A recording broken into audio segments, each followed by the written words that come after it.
Good morning, MacLaren. My name is Miss Maslow, and I want to start today by introducing you to a game. This is a game created by a mathematician named John Conway, and I'm going to show you a video where he explains the rules of the game. So watch closely so you can learn. No, that's okay.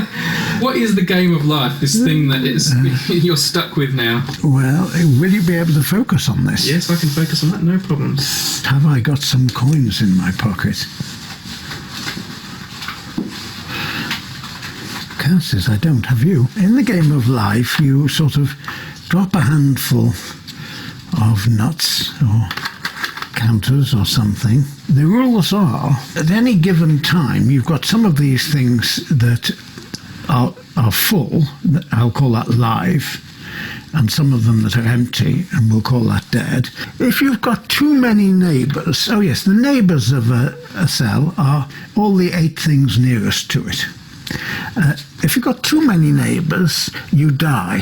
If you've got 4 or more, in other words, that's the exact definition of too many, you die of overcrowding, probably because there isn't enough food in that region. But if you've only got 1 or no live neighbours, you die of isolation.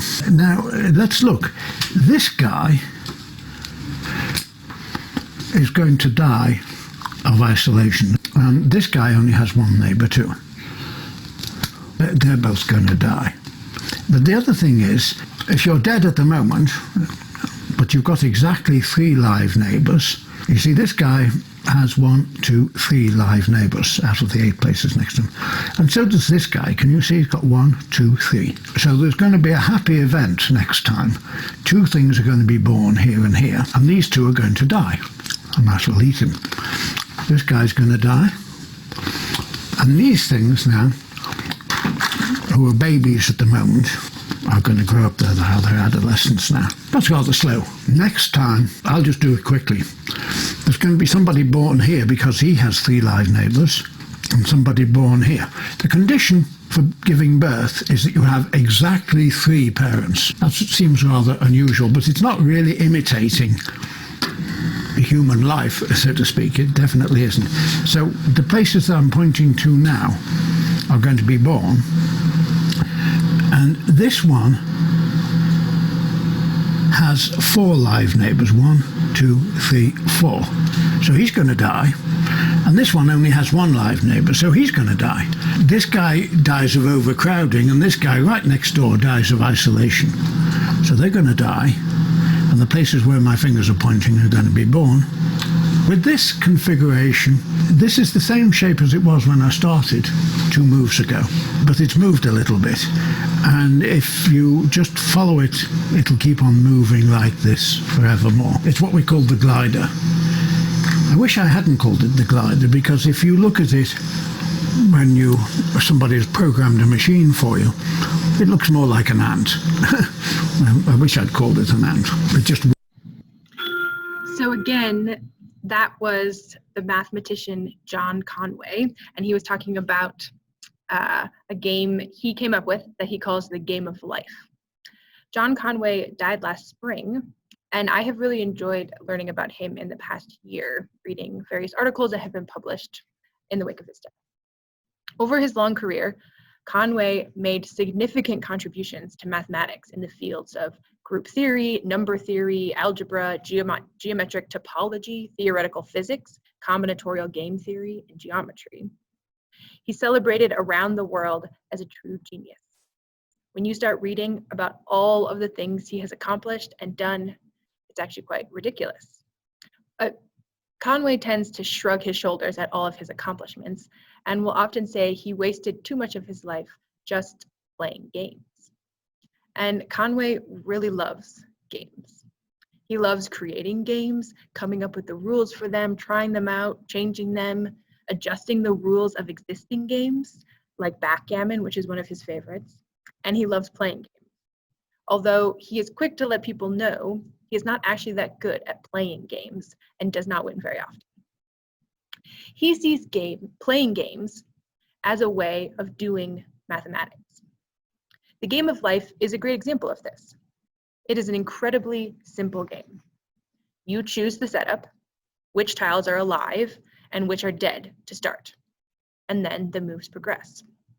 In fact, Conway will admit it is not actually a game in the technical sense, because once you've chosen your starting setup, there's nothing else to do. You just watch and see how the game progresses. There's a great website called playgameoflife.com that has set up a grid and lets you choose different starting points and figure out what happens. So this is really similar to the example that Conway started with in the video we watched. So if we start the simulation, it'll just start progressing. And again, right, it's figuring out every time which tiles are gonna die and which ones are gonna be born. But you don't have to use this one. You can also click on it and pick some other starting configurations. So let's say we started with this configuration, and I have no idea what this configuration is going to do. I'm just making it up and we'll see. So here's my starting configuration. And now let's see what happens to this. If I press start, it'll start playing the game. Oh, and notice it turned into some really cool shapes and then seemed to get kind of random again. Now has broken into 3 parts. But now those 3 parts are coming back together. And I could just watch and see what happens over time. Oh, look over here. There's this part that has kind of stopped, right? Everything is kind of static. Nobody's dying and nobody's being born. But over here, the pattern is still growing and changing. So then I could reset it and come up with a different configuration. So as soon as you start playing around with this, some questions might come to you really quickly. How can you know if a starting pattern will go anywhere? What if it just results in nothing? For example, this square. If I take this square, all 3 of them are touching 3 other things, which means they will stay alive, but nothing will grow. So if I press start, nothing will happen. This is a setup that we call death. So how do we know if an original configuration that you come up with will result in death or turn into something really complex and cool? Are there any patterns or rules we could follow? What's the coolest pattern we could get to?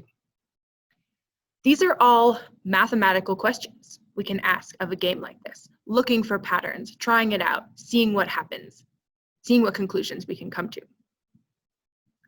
So I want to also show you a couple or a number of really cool iterations of this game that people have found. So let's start with this one.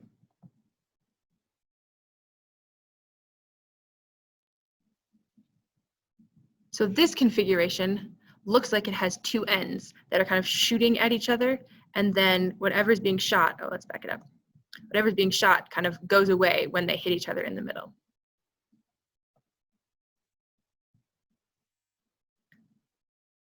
Another really cool configuration is this one, where there's a whole mess of things going on, but then there's really clearly this pattern where the 4 different legs are coming together and then kind of shooting out these little dots. Or how about this one? That just happens to be doing a lot if you look closely, but overall, the shape just kind of looks like a plane. Or what about this one? Where we've got 2 different ones that are just like fireworks, but they keep repeating themselves. The fireworks keep exploding and then unexploding.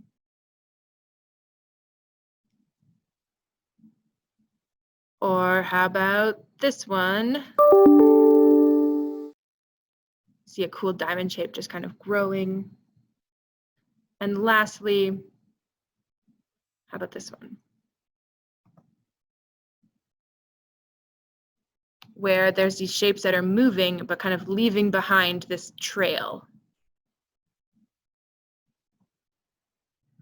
So the game of life is an example of something that's called cellular automation, where some machine with groups of cells evolve from iteration to iteration in really discrete ways, right? So there's a first step and a second step and a third step.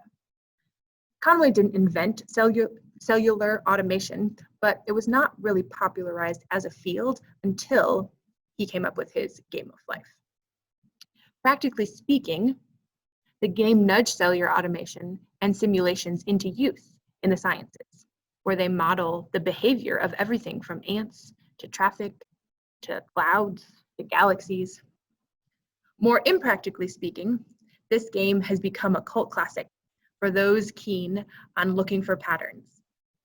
Much of Conway's work went just like this, just like the game of life, a simple game that he was excited about and curious about that renewed or transformed some discipline of math or science in a really profound way, while at the same time getting a lot of non-mathematicians and non-scientists really excited about math at the same time. Thank you.